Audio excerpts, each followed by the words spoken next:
سورہ تحریم میں اللہ تعالیٰ کا ارشاد ہے، اے ایمان والوں، تم اپنے آپ کو اور اپنے گھر والوں کو دوزخ کی آگ سے بچاؤ، جس کا ایندھن آدمی اور پتھر ہیں، جس پر سخت مزاج اور مضبوط فرشتے مقرر ہیں کہ نہ وہ کسی پر رحم کریں گے اور نہ ان کا مقابلہ کر کے بچ سکو گے۔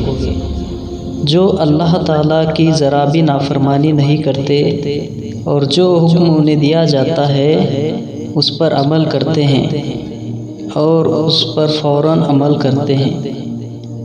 اس آیت میں تمام مسلمانوں کو حکم ہے کہ جہنم کی آگ سے اپنے آپ کو بھی بچائیں اور اپنے گھر والوں اور بال بچوں کو بھی۔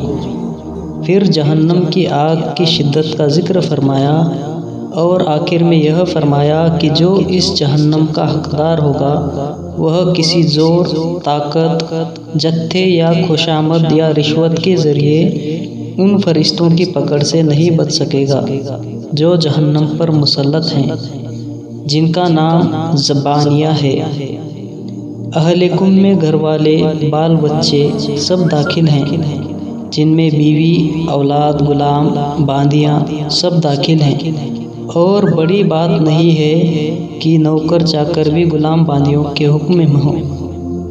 ایک روایت میں ہے کہ جب یہ آیت نازل ہوئی تو حضرت عمر بن خطاب رضی اللہ عنہ نے عرض کیا، یا رسول اللہ، اپنے آپ کو جہنم سے بچانے کی فکر تو سمجھ میں آ گئی کہ ہم گناہوں سے بچیں اور اللہ کے احکام کی پابندی کریں، مگر اہل و عیال، گھر والوں اور بال بچوں کو کس طرح جہنم سے بچائیں؟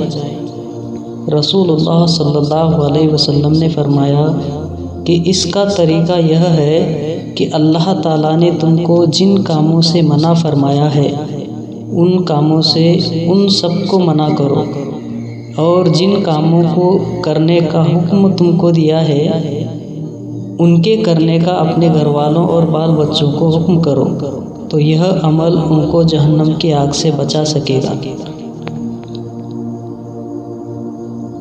عبدالعزیز بن ابی رواد فرماتے ہیں کہ حضرت عیسیٰ علیہ السلام ایک ایسے پہاڑ کے پاس سے گزرے جو آسمان اور زمین کے بیچ لٹکا ہوا تھا۔ آپ اس میں داخل ہوئے اور رو پڑے اور تعجب فرمایا کہ پھر اس سے نکلے اور آس پاس کے لوگوں سے اس کے لٹکنے کا وجہ پوچھا تو انہوں نے جواب دیا کہ ہمیں اس کی جانکاری نہیں، ہمارے باپ دادا نے بھی اسے اسی طرح لٹکا ہوا پایا ہے۔ حضرت عیسیٰ علیہ السلام نے اللہ تعالیٰ سے درخواست کی کہ اس پہاڑ کو اجازت دیں کہ یہ مجھے اپنا قصہ بیان کرے۔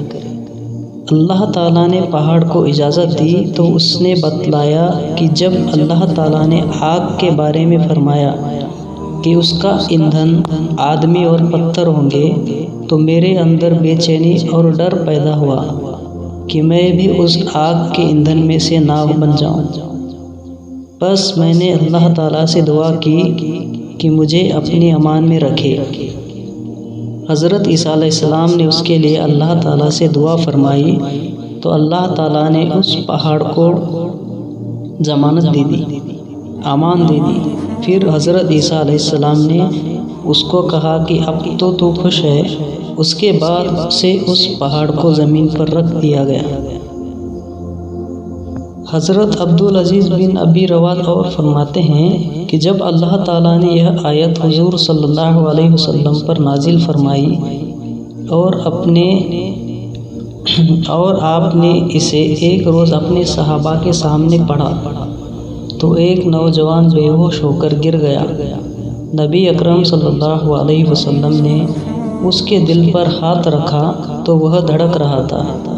حضور صلی اللہ علیہ وسلم نے فرمایا، اے نوجوان، کہو لا الہ الا اللہ۔